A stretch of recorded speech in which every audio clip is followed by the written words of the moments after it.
Olá pessoal, tudo bem? Eu sou o professor Éder e na aula de hoje a gente vai ver um pouquinho sobre a evolução dos vertebrados. Essa é a aula 14 de vocês e está na página 54. Bom, então vamos entender como que funcionou a evolução desses animais. Então aqui, primeiramente, deixa eu só diminuir um pouquinho meu rosto aqui, pronto. Primeiramente a gente vai entender aqui, através desse cladograma, que os primeiros animais vertebrados que a gente teve na Terra foram os peixes, né? Então os peixes foram os primeiros animais a ter vértebras. Né, e a partir deles que foram surgir outros animais, né, ou seja, inúmeras adaptações evolutivas.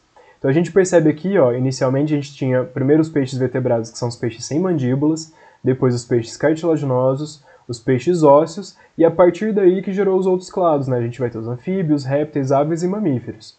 Só que para tudo isso acontecer, né, levou milhares e milhares de anos, tá? Então vamos entender, ó, primeiro a gente vai ter os peixes sem mandíbulas, que a gente chama de agnata, depois os peixes com mandíbula, que a gente chama de gnatostomata, e aqui eles são separados, ó, em chondrictes, que são peixes cartilaginosos, e os osteictes, que são peixes ósseos, tá?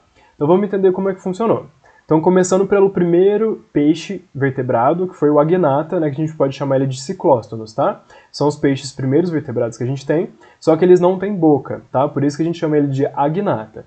Então, ó, os exemplares que a gente tem dessa classe são as lampreias e as feiticeiras, ou peixes-bruxa. Aqui eu trouxe dois exemplos, ó, são animais que ainda são vivos, né, a gente ainda tem exemplares deles até hoje.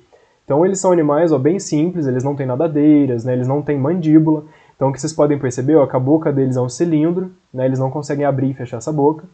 E aqui eles têm fendas branquiais, ó, essas fendas é por onde eles fazem a respiração. Então as características dele, ó, corpos cilíndricos e podem chegar até 1 metro de comprimento. A pele é lisa, eles não têm escama, e a boca, no caso, é circular e sem mandíbula, né? E é provida de dentes córneos. Então isso daqui é muito importante, né? Eles são animais mais primitivos, são os primeiros peixes vertebrados, eles não têm a mandíbula, e exatamente por não ter a mandíbula, a alimentação deles é bem restrita. Né? No caso, esses peixes aqui, eles são parasitas, né? Geralmente eles vão sugar sangue, ou eles podem viver no fundo do mar, né? Sendo bentônicos, né? Se alimentando de pequenas, né, estruturas que tem dentro, no caso da terra. Né? Então a alimentação dele é bem reduzida, né? Ele não consegue fazer muita coisa porque ele não consegue mastigar, né? Porque a boca dele é circular, e a única coisa que ele consegue fazer é sugar, tá? Então é bem restrita. Depois dele surgiram os peixes gnatostomata, que são os peixes com mandíbula, né? E o primeiro animal dessa classe que a gente tem vai ser os placodermos. Os placodermos já são peixes extintos, né, mas eles foram os primeiros animais dessa classe, né, dos gnatostomata. Então a gente vai ter aqui esses peixes, ó, eles chamam de placodermos porque eles tinham essas placas, ó, na cabeça, que eram como se fosse um escudo protetor para eles, né, esse daqui era como se fossem ossos, né. Então esse aqui era feito de cálcio, né, e protegia, no caso, esses peixes. Então os primeiros animais os primeiros peixes dessa classe, né, são os placodermos, eles já são extintos. Gnatostomata significa que eles têm maxila, né? Ou seja, eles têm maxilares, conseguem abrir e fechar a boca. Então eles tinham maxilar e dente. A presença de nadadeiras pares, que já é diferente, né, dos agnatas, que eles não tinham nadadeiras, né? Esses animais aqui já possuem nadadeira.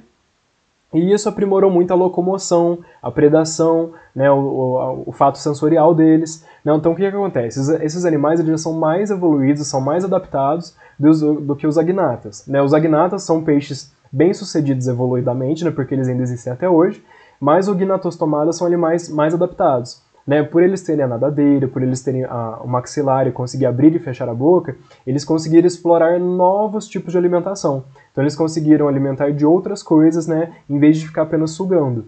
Né? Então aqui já foi uma adaptação muito grande que gerou, né, uma diferenciação bem grande para eles. Ainda dentro dessa classe dos gnatostomatas, a gente vai entender como é que funcionou, como é que iniciou essa mandíbula, né, como que surgiu essa mandíbula. Né? Então a mandíbula ela surgiu a partir dos arcos branquiais. Né? Então vocês viram aqui, ó, no primeiro slide, no caso a feiticeira e a lampreia, ó, tem essas fendas branquiais aqui. Dentro dessas fendas branquiais tem como se fosse uma cartilagem, né, que vai segurar essas fendas, né? Ou seja, vai segurar as brânquias desses animais. Então aqui, ó, na imagem a gente tem lá os arcos branquiais, né, que estão próximos dessas fendas.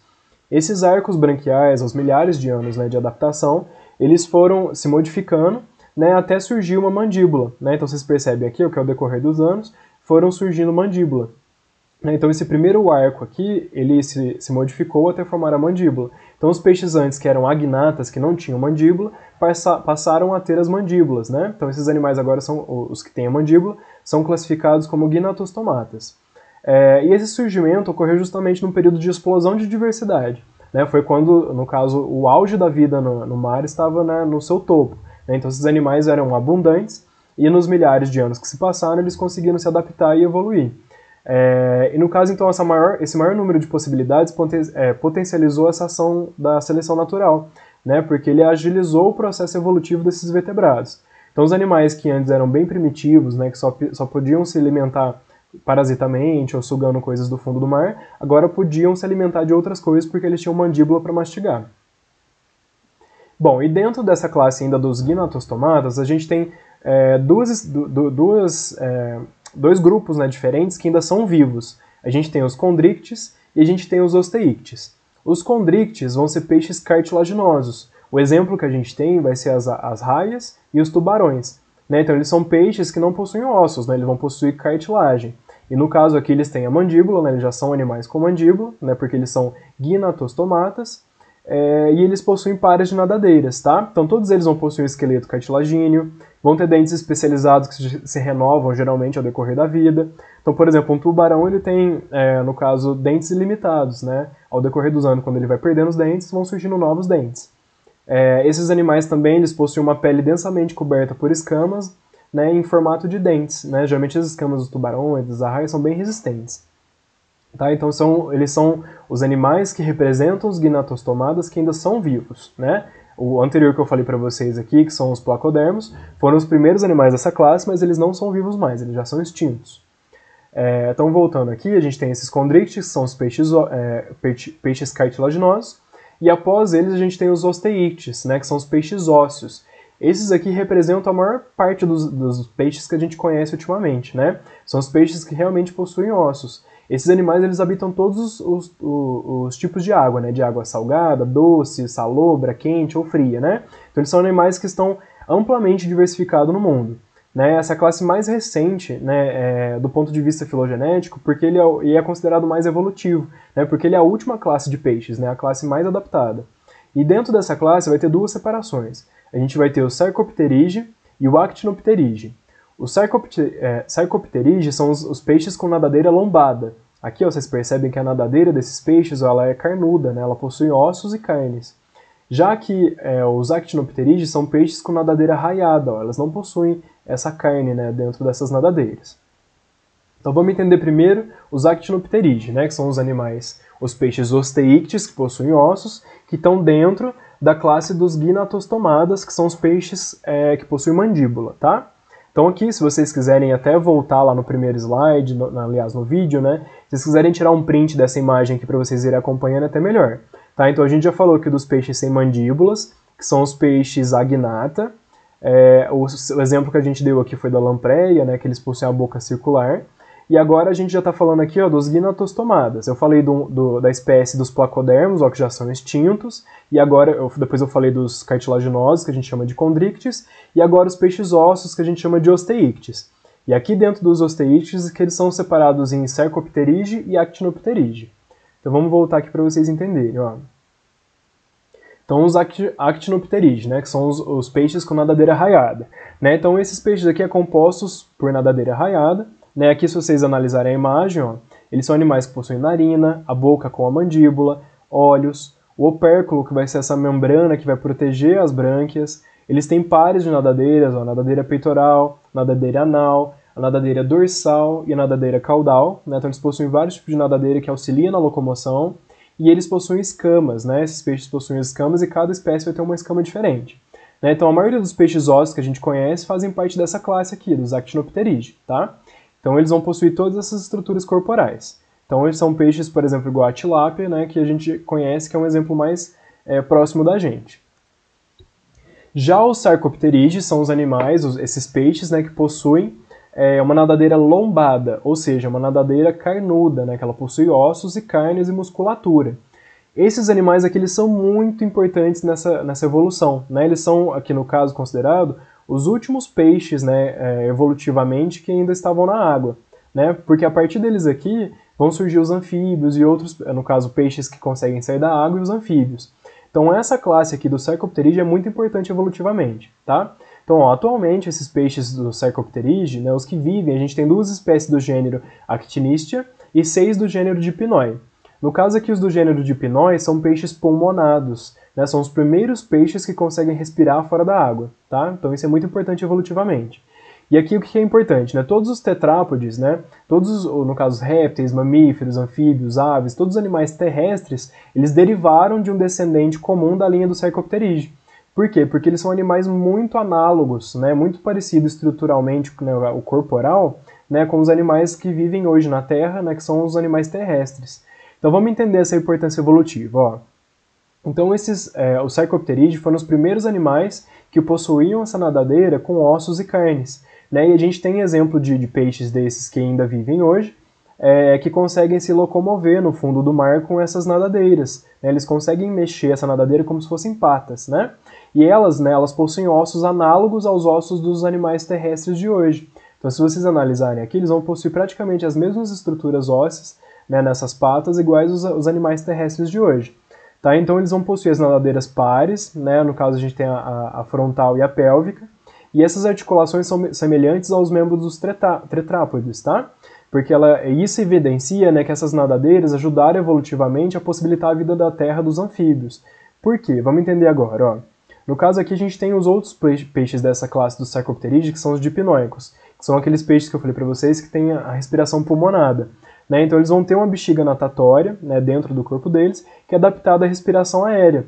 Né? Então aqui a gente tem exemplo, ó, desses peixes, no caso que eles conseguem sair da água. Né? Então eles têm as patinhas, que são carnudas e ósseas, que eles conseguem se sustentar através delas, e eles vão conseguir respirar fora da água. Então atualmente, ó, existem 3 espécies que ainda vivem hoje, né, dessa classe. Né? A gente vai ter uma espécie na Amazônia, uma na Austrália e outra na África tropical.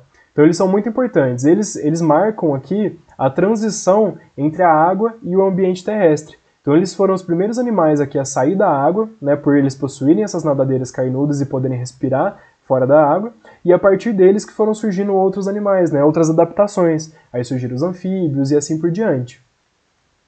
Mas por que surgiu isso? Por que eles decidiram sair da água? Por que aconteceu isso?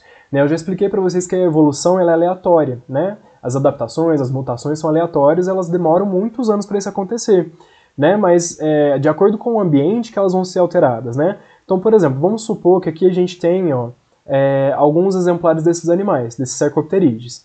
Eles viviam por muitos anos aqui nesse laguinho pequenininho, né? E por ser um lago muito pequeno, a concorrência era muito grande aqui, os alimentos eram escassos, né? Então, ao decorrer dos anos, de acordo com as mutações, a seleção natural, foram surgindo animais mais adaptados. Né, até o momento que surgiram aqui os Cercopterides que possuem, né, respiração pulmonar, que conseguem sair da água, né, que tem essas patinhas que conseguem se movimentar. Então, o que acontece?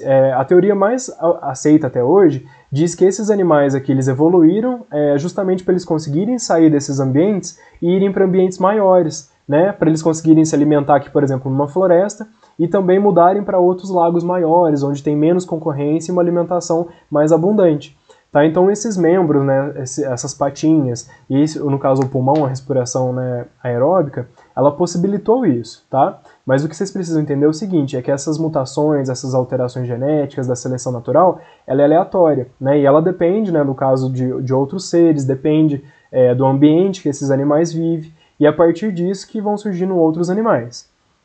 Então vamos voltar lá no primeiro slide, só para vocês entenderem tudo que eu falei. Então eu falei primeiramente que os peixes foram os primeiros animais vertebrados, tá? Então eles são os primeiros que possuem vértebra. Os primeiros peixes que a gente teve foram os peixes sem mandíbulas, que são os peixes agnatas, que a gente pode chamar de ciclóstomos, tá? São os peixes sem mandíbula, que é esse primeiro peixe aqui, que é a lampreia, né? Que ele não consegue fechar a boca. Depois deles, né, surgiram adaptações evolutivas, e aí surgiram os peixes gnatostomadas, tá? Que são os peixes que possuem a mandíbula. A partir daí diversificou muito, né? Porque a partir daí eles conseguiram se alimentar de coisas diferentes. Né? Eles não seriam mais animais parasitas iguais são as lampreias, por exemplo. Então os primeiros que surgiram dessa classe dos gnatostomadas foram os placodermos, que são os peixes extintos que tinham aquelas placas corporais, né, de proteção. Eles possuíam nadadeiras, né, diferente dos peixes sem mandíbulas, possuíam os dentes, possuíam, no caso, a mandíbula, né, o maxilar para poder se alimentar. E a partir deles surgiram outros peixes, né, que a gente vai ter aqui os peixes cartilaginosos, que são os condrictes, e os peixes ósseos, que são os osteíctes. E dentro dos osteíctes a gente tem duas classes, que são os sarcopterídeos e os actinopterídeos. Os sarcopterídeos, então, são os animais, os peixes, né, que têm a nadadeira lombada, e os actinopterídeos são os peixes que têm a nadadeira raiada. A gente considera, no caso aqui, que os anfíbios, os répteis, animais e mamíferos, eles descendem dos sarcopterídeos, que são aqueles peixes com a nadadeira raiada. Vamos voltar aqui só para vocês verem.